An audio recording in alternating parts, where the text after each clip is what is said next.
Nothing ever lasts forever. Poignant words once sung by Echo and the Bunnymen. Whether or not they had video game consoles in mind when they wrote those lyrics, I can't honestly say, but it's a tenuous link to introduce this episode. Thanks to a lot of cheap and lesser developed materials used to make said systems from their time, we're sadly beginning to see the physical disintegration of a lot of much loved devices, some of which may not even exist within the next 10 years. So this episode is sadly dedicated to those crumbling consoles, those sessonant systems, which unfortunately are dissolving way quicker than Sean Murray's career. Yeah, Molyneux gets a free pass this time, though I did miss a great joke about his hairline by doing so. But, hello you! I'm Guru Larry, and I'll welcome you to Fact Hunt. 5 consoles literally rotting away.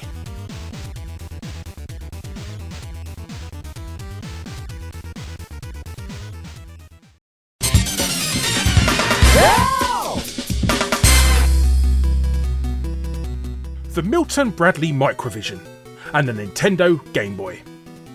One invented cartridge-based handheld gaming, the other made it popular with the masses. Well, arguably Tetris did, but that's just being pedantic. Stop trying to derail my video. But for machines that are a cornerstone of video game history, sadly it's not just one issue affecting these machines, but 3. And that's not including failing capacitors.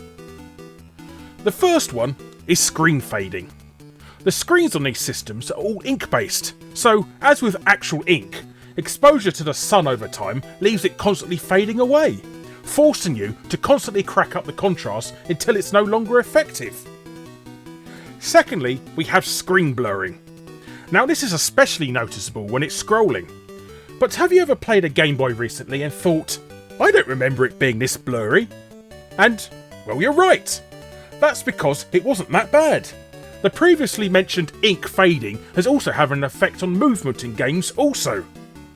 And finally, while the previous 2 are kind of tolerable, the Grim Reaper of handheld gaming is screen rot. Now this occurs simply from the glue holding the layers of screen together coming apart over the time and letting in oxygen and water again, leaving wet spots and eventually mould patches, which leads to dead pixels and ultimately death of the whole screen. It's not just limited to the Game Boy and Microvision either. A lot of other handheld systems that use similar screens are also starting to see these effects, such as the Quickshot Watara Supervision.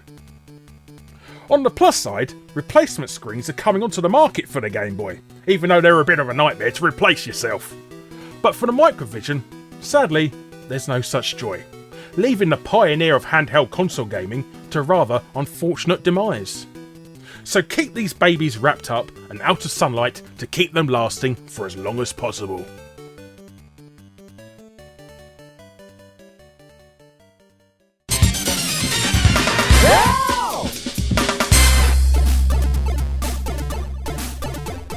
What's this?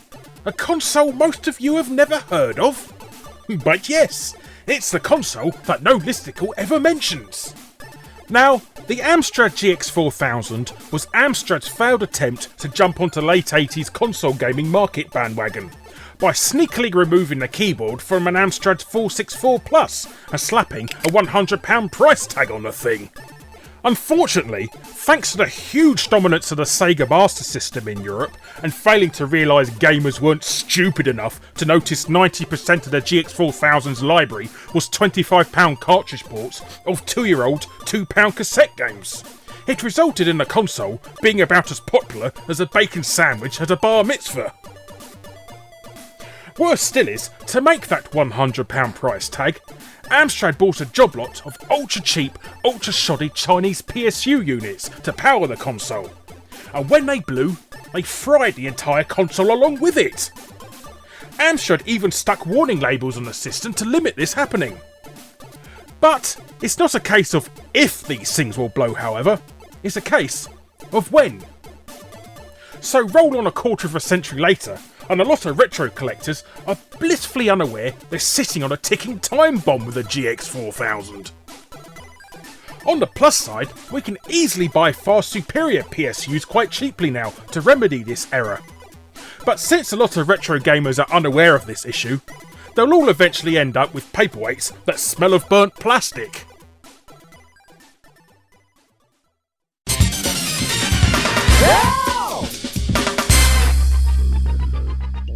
The unfortunate poster boy of those worst consoles ever lists.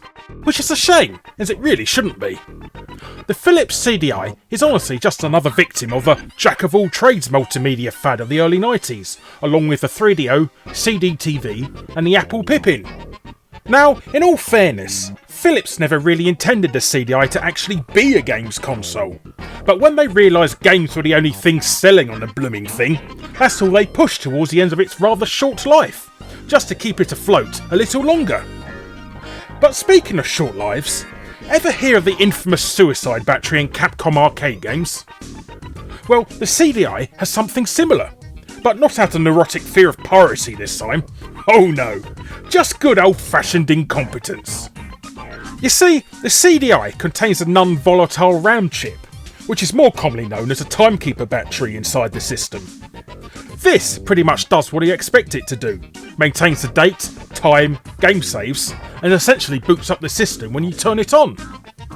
However, this battery has a life expectancy of up to 25 years, and since the CDI was released in 1991, well, you can see where I'm going with this. When the timekeeper battery dies, the CDI goes insane. It constantly tells you to delete some items from its memory before it can load any disks. But since it's dead, it won't load up the software to delete said files, effectively putting it in an endless loop and ultimately bricking the system. On the plus side, however, the timekeeper chip is just a simple lithium watch battery that needs replacing. On the downside though, rather than solder it onto the motherboard like every other company would, they decided to bury it inside a ceramic chip, which is an absolute devil's job to open up without destroying the bloody thing. So, if you've got a steady hand with a Dremel, you can sort this issue out yourself. If you haven't, then you got yourself a giant paperweight that used to play crap games.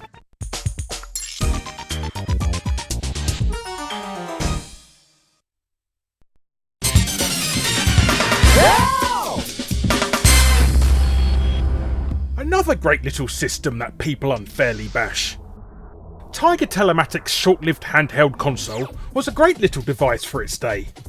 PS1 quality 3D graphics, the ability to use it as a sat-nav for your car, and if its £230 asking price was a little too high for you, which it was, I mean, come on, 230 quid was a ridiculous price for a handheld console, they'd knock £100 off the asking price as long as you were prepared to sit through 3 ads a day, which they never actually implemented.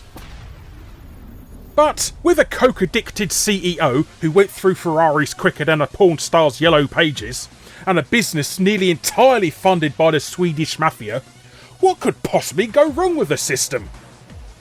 Well, the problem isn't with the mechanics, it's still a pretty fun little system, with quite a large exclusive library to boot. No, the problem exists in what it's made out of. The Gizmondo is melting. You see, the Gizmondo is made out of that rubber-feeling plastic that a lot of electronic items had at the time to make them feel more luxurious. But rather than using it to cover normal plastic, like with other systems, they made the entire thing out of it. So today, it feels like a piece of black licorice you've been chewing on, pulled out of your mouth and started squishing in your hands. But to have any electronic device turn into a pile of goo in little over a decade is rather inexcusable. And with it having only sold 25,000 units, no one's exactly clambering over themselves to reproduce cases for it. So, unfortunately, no one's going to be playing the bloody thing soon, in fear of becoming permanently fused with it.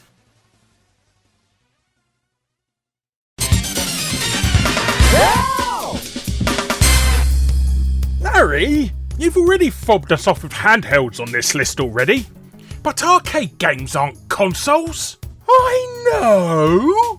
They're sort of like consoles. I mean, after all, they essentially work the same way. But I'm including them on this list, as buying an arcade machine is a hardcore gamer's equivalent of going through a midlife crisis. I mean, look at me! I've got 5 of the bloody things. That's how insecure I am. Now, as I said earlier, The suicide battery on some arcade boards is common knowledge in the gaming community. Capcom were infamous for them. So was Konami to a lesser extent. But luckily, Phoenix mods now exist to remedy that issue. But I'm here to talk about Sega's first full foray into 3D gaming with their Model 1 arcade board. It was an absolutely stunning piece of kit for its time, and was used in games such as Virtua Racing, Virtua Fighter, and Star Wars Arcade. Sega even ventured into some rudimentary VR with a Model 1 with the Netmerc, the little-known successor to the Virtuality arcade machines. However, as with a lot of their neuroticism at the time, the Model 1's main problem was Sega trying to rush it out the door as quickly as possible to compete with Namco's System 21 arcade board. This meant cutting some corners. And the most insane one of all was, for such a GPU-intensive system, Sega never added any fans to the board. Now, by absolute pure chance, this never affected the Model 1 at the time, but as time goes by, aging hardware tends to get hotter and hotter, to the point that over the past decade, Model 1 units have had a tendency to literally cook themselves to death. Even sadder is that the Model 1 is nearly entirely comprised of custom hardware. So short of salvaging other dead systems for parts that haven't caught fire, it's impossible to find replacement parts for it. So, short of you having incredibly deep pockets and being unbelievably patient for parts to turn up, the only way around this situation is to rip the whole system out and wire in a MAME emulator. So nuts to these elitists demanding they only play games on original hardware. You scream for authenticity while your house is burning down. See who's gaming then.